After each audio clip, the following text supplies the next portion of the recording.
Good evening to all of you. आप सभी class 12 के बच्चे जो इस बार जैक बोर्ड लिखने वाले हैं, तो आप लोगों के लिए आज मैं एक चैप्टर लेकर आया हूं, जो कि ये चैप्टर जो है एक पोयम के रूप में है, अ thing of beauty bye John Keats. जैसा आप जानते हैं कि जॉन कीट्स जो है बहुत अच्छे कवि हैं, बहुत ही फेमस पोएट हैं और उनकी कविताएं नेचर से जुड़ी होती हैं। तो ये फ्लेमिंगो बुक का पोयम है, जो कि एग्जामिनेशन में भी इम्पोर्टेंट रखता है। तो चलिए हम लोग अब लेट ना करते हुए इस चैप्टर की ओर बढ़ते हैं, इस पोयम की ओर बढ़ते हैं और इसको लाइन बाय लाइन समझते हैं। जैसा कि आप लोग सभी देख रहे हैं, इस पोयम का जैसा नाम है अ thing of beauty. A thing of beauty, it means ये ब्यूटी से रिलेटेड है। ब्यूटी किस चीज की ब्यूटी है ये हम आगे देखेंगे।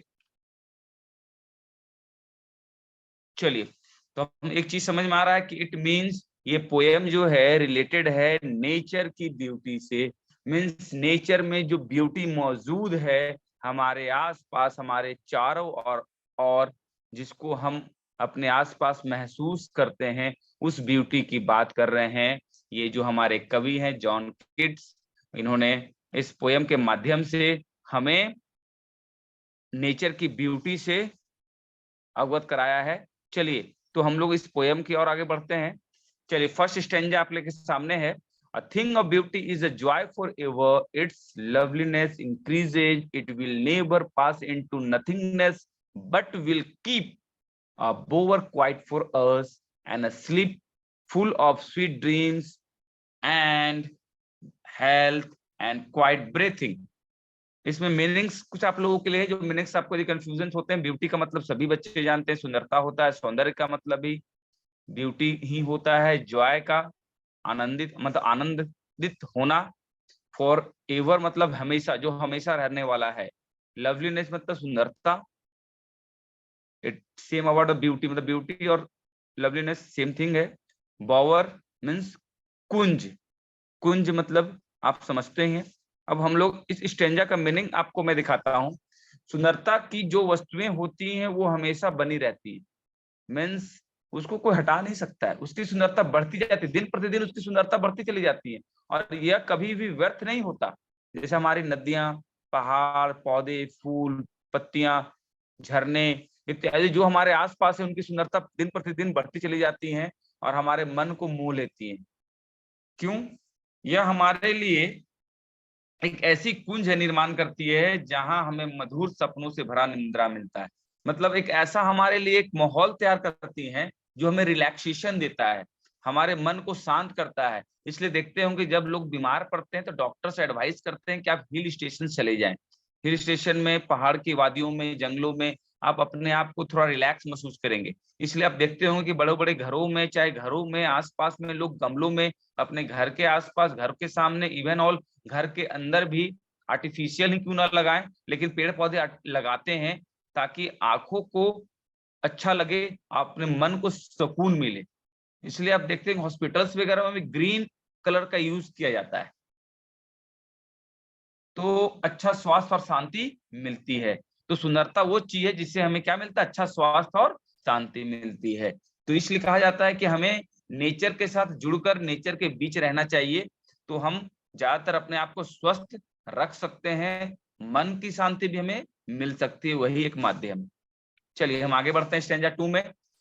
तो therefore on every morrow are we breathing a flowery band to bind us to the earth, spite of despondence of the inhuman dearth of noble natures, of the gloomy days, of all the unhealthy and overdarked ways made for our searching. Yes, in spite of all, some shape of beauty moves away the pall from our dark spirit. इसमें कुछ words हैं। मोरो means सवेरा होता है। आप लोग सोचते होंगे कि हम लोगों ने तो ये सुना था कि मॉर्निंग पढ़ा था, मॉर्निंग, लेकिन आप जानते हैं कि कवि जो है वर्ड्स अपने मन के भावों को कविता के माध्यम से उभारते हैं और वर्ड्स तरह तरह का वो वर्ड्स को ओरिजिनेट करते हैं। तो मोरो का मतलब यहाँ पर सवेरा है। व्रत का मतलब गूंथना, मतलब जिसको हम लोग एक माला गूंथते हैं ना, वो वर्ड गूंथना। डिस्पोंडेंस का मीन्स होता है निराशा। ग्लूमी का उदासी। मनहूस का उदासी या मनहूस कह सकते हैं या अंधेरा कह सकते हैं। पाल मीन्स पर्दा, आवरण, और ये आवरण जैसे कि बीच में कोई आवरण आ जाता है, जैसे कि हम कहीं बैठे हुए हैं उसके बीच में कोई यदि पर्दा है तो उसको हम लोग पाल कहेंगे। स्पिरिट मीन्स आत्मा, विचारधारा, और डर्थ मतलब अभाव, जिस चीज का अभाव होता है। तो ये सारे वर्ड्स जो हैं आप लोगों के पास हैं, आप लोग इस वर्ड्स का मीनिंग भी देख सकते हैं, अदरवाइज आप इसका स्क्रीनशॉट भी लेकर रख सकते हैं। चलिए, तो हम लोग सेकेंड स्टेंजा का मीनिंग समझेंगे। इसलिए हर सुबह हम सब फूलों का माला बनाते हैं ताकि हम पृथ्वी के साथ जुड़े रह सकें। हम लोग देखते हैं ना, भगवानों पर जो माला चढ़ता है, हम लोग तरह तरह के फूलों का माला चढ़ाते हैं। निराशा मानव जगत में मानवता की कमी, उदासी के दिन सभी कठिन, या अंधकार से भरी रास्ते जो हमारे बोझ के लिए बने हैं, इन सब के बावजूद, हाँ, ये सब होते हुए भी सुंदरता के कुछ संरचनाएं हमारे नकारात्मक विचारधाराओं को दूर कर देती हैं। मतलब हम क्या कहने का मतलब है कि हम जो जिंदगी जी रहे हैं आज के समाज में, आज के मानव जाति में, वो निराशा से भरा हुआ है। इसमें मानवता की कमी है। मानवता की कमी कहने का मतलब है, कवि बहुत अच्छी बात को कह रहा है कि हम लोग देख रहे हैं कि हमारे सामने यदि कोई भूखा है तो वो लोग अपने मुंह को घुमा के वहां से आगे बढ़ जाते हैं। मीन्स हमारे अंदर वो मानवता का भाव नहीं है, किसी के प्रति दया भाव नहीं है। उदासी का दिन हम अपना जीवन दिन भर अंधकार में, कठोर जीवन में, कठिन परिश्रम में गुजारते चले जाते हैं। और इतना करने के बावजूद भी यदि सुंदरता हमारे आसपास मौजूद रहती है तो नेचर से हमारे जो निगेटिव रेज हैं वो दूर करने में हमें मौका मिलता है, दूर करने का मौका मिलता है। ये विचारधाराओं को दूर करती है। इट मीन्स सारे चीजों का जो रास्ता है, सारों चीजों की जो कुंजी है, सारे चीजों का एक जो उपाय है वो नेचर ब्यूटी है। सुंदरता ही हमें उस चीजों को, जैसे देखते होंगे कि बहुत सी चीजों को हम लोग क्या है, कितने भी गुस्से में हैं, लेकिन एक छोटा सा बच्चा आपके सामने आ जाए, बहुत मासूम छोटा सा बच्चा, सभी मासूम होते हैं, तो हमारा गुस्सा तुरंत शांत हो जाता है। इस चीजों को आप देख सकते हैं कि मतलब कि सुंदरता लोगों को किस प्रकार से अपने दुख और अंधकार से बाहर निकालती है, ये चीज हमें समझना होगा। आइए, इस पोयम का लास्ट और थर्ड पैराग्राफ है।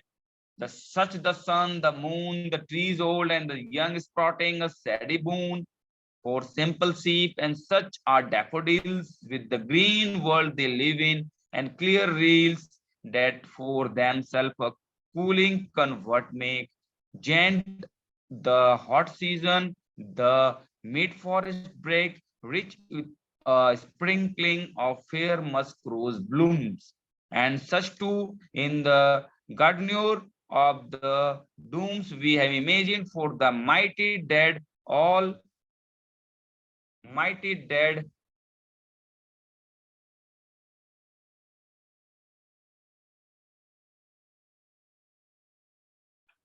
mighty dead, all lovely tales that we have heard or read, an endless fountain of immortal drink pouring into us from the heavens brink.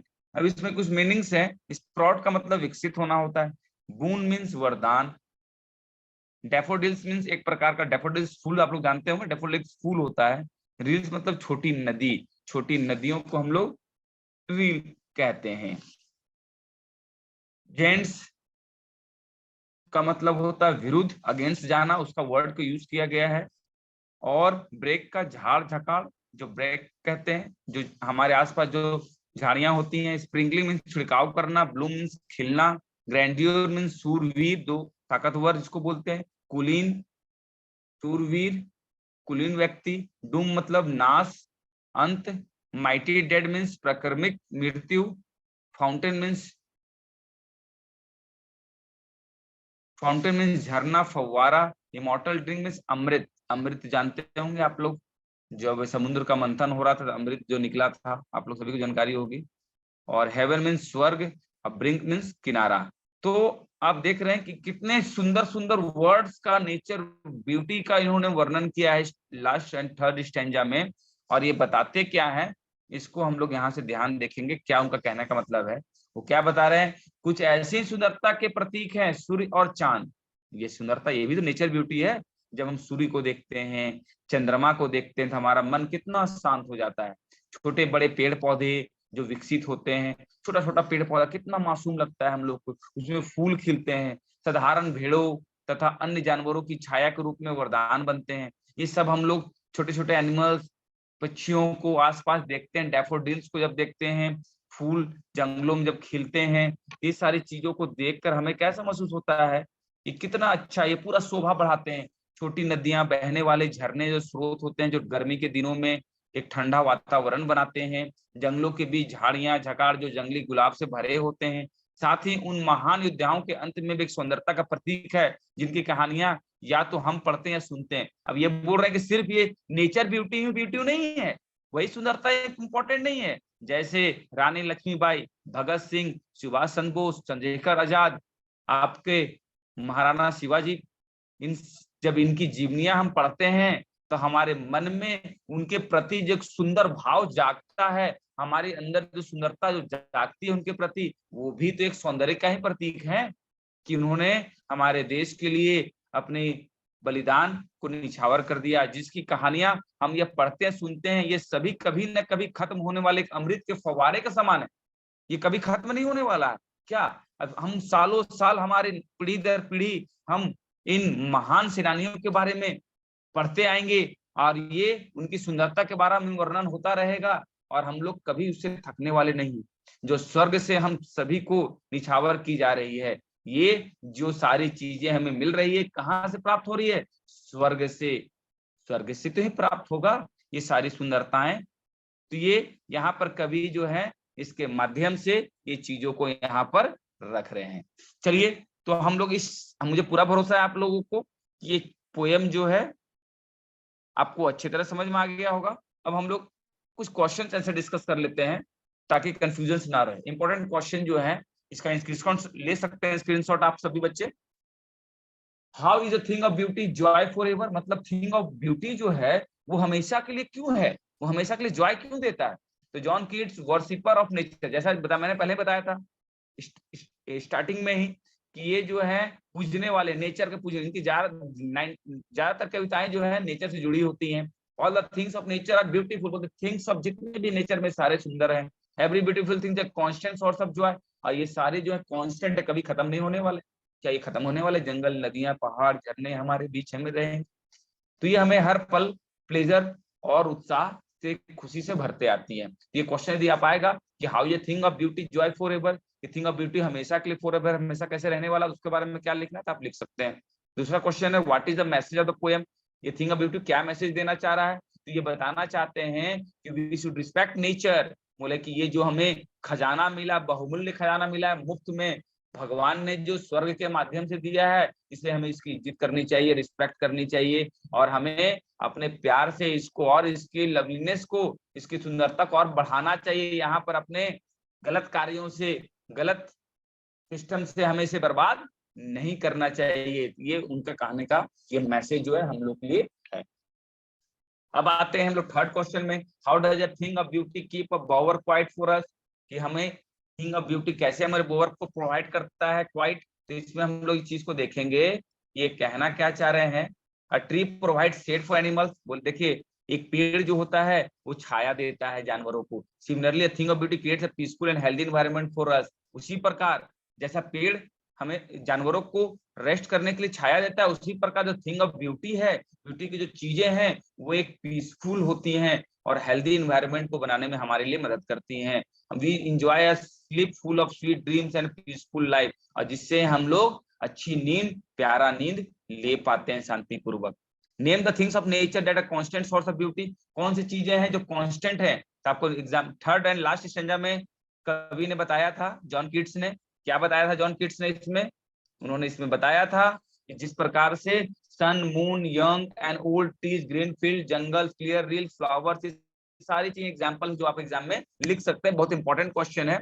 What makes human beings love life in spite of troubles and suffering, क्या love life जो है troubles और suffering से क्या related है? तो thing of beauty makes human of love spite of troubles and suffering. We have many troubles, suffering and gloomy days. Still live happily because some shape of beauty removes our sadness. बोले सारी चीज हमारे जीवन में है, लेकिन ये दूर हो जाते हैं, ये हमें एहसास नहीं होने देते हैं। किस कारण से? बिकॉज देखिए लास्ट लाइन में आया, because some shape of beauty removes our sadness. जो ब्यूटी के शेप्स हैं वो अलग अलग माध्यम से हमारे बीच में रहते हैं, वो हमारे सैडनेस को दूर करने का मदद करता है। It provide a peaceful life, और हमारे जीवन में पीसफुल लाइफ ये प्रोवाइड करता है। अब हम लोग इसमें एग्जामिनेशन में आपको क्वेश्चन किस प्रकार का आता है, ये इस प्रकार का भी आने वाला है, रीडिंग टू कॉन्टेक्स्ट में भी आने वाला है। इसमें कैसे आता है कॉन्टेक्स्ट से, मतलब कि एक एक पैराग्राफ आपको एग्जाम में दे दिया जाएगा, तो आपको ये ध्यान रखना होगा कि एग्जाम में किस प्रकार क्वेश्चन आ रहे वाले हैं। देखिए, अ thing of beauty is a joy forever, it loveliness increases. ये वर्ड्स कुछ आपको ध्यान में रखने होंगे ताकि आप एग्जाम में तुरंत कैच कर सके कि आखिरकार ये जो स्टैंजा है किस पोयम या चैप्टर से लिया गया है। तो जैसे समझ जाएंगे, अरे ये तो लवलीनेस इंक्रीजेज, नथिंगनेस, ये सब वर्ड्स जो आए थे ये तो सर ने पढ़ाया था, थिंग ऑफ ब्यूटी का है जिसको जॉन कीट्स ने लिखा है। तो पहला क्वेश्चन तो आपका 2 मार्क्स इस तरह आने वाला है कि क्वेश्चन पूछ दिया जाएगा आपसे कि name the poem and the poet, तो तुरंत लिख दीजिएगा पोएम है थिंग ऑफ ब्यूटी और पोएट है John Keats. How is the thing of beauty Joy forever, thing of beauty हमेशा क्यों रहने वाला, क्योंकि इसका हर पल जो है इंक्रीज करता है, उस हमारे उत्साह को बढ़ाता है। What is bower, bower is a place in the shade under tree, एक ऐसा प्लेस है जो हमें पेड़, छायादार पेड़ के नीचे मिलता है, जहां पर हम साउंडली बिना किसी रिलैक्स मतलब बिना किसी प्रॉब्लम के, बिना किसी प्रेशर के, डिप्रेशन के हम एक अच्छा नींद ले पाते हैं। It also provide health and peaceful breathing, और एक अच्छा ब्रीथिंग भी ये महसूस हमें करवाता है। How does a thing of beauty help us, हमें कैसे मदद करता है? Thing of beauty will continue to soothe our soul, हमारे हृदय को ठंडक पहुंचाता है। It makes us want to live and enjoy things of beauty, और ये हमें सिखाता है कि हमें अच्छे से और एंजॉय करके अपने जीवन को, बहुमूल्य जीवन को जीना चाहिए। इसे बिल्कुल भी किसी के बारे में गलत सोचकर, चाहे फिर टेंशन लेकर, बिल्कुल इसे गंवाना नहीं चाहिए। अपने इस जीवन को कुछ ऐसा जिए कि आने वाला समय जो है अपने एक आप में एक मिसाल और एग्जाम्पल पेश करे कि हमारे जाने के बाद भी लोग हमें याद करें, जैसे कि हम जॉन कीट्स को याद कर रहे हैं। वो चले गए हैं, उसके बावजूद भी आज उनकी पोएम्स, आज हम रानी लक्ष्मीबाई को याद कर रहे हैं, सुभाष चंद्र बोस को याद कर रहे हैं, क्योंकि उनकी सुंदरता उनकी जीवनी में झलकती है, उनकी कविताओं में झलकती है। ये सबसे इम्पोर्टेंट है कि हमें ऐसा कार्य करना चाहिए, प्रकृति के विरुद्ध जाकर कोई कार्य हमें नहीं करना चाहिए। तो ये तो यहीं पर एंड हो गया, और हम लोग फिर नेक्स्ट क्लास में एक नए लेसन के साथ मिलेंगे। तो आप लोग सभी इससे यदि अच्छे से पोएम को समझ गए होंगे तो आप लोग इस हमारे इस चैनल को भी सब्सक्राइब कर लेंगे, लाइक करेंगे और अपने दोस्तों को भी शेयर करेंगे, ताकि आपको नया वीडियोस जो मैं अपलोड करता हूं उसका नोटिफिकेशन आप लोगों को जरूर से जरूर मिल जाए, और आप इसको रिवाइज, एग्जामिनेशन से पहले आप लोग इसको रिवाइज कर सकें। Thank you all of you.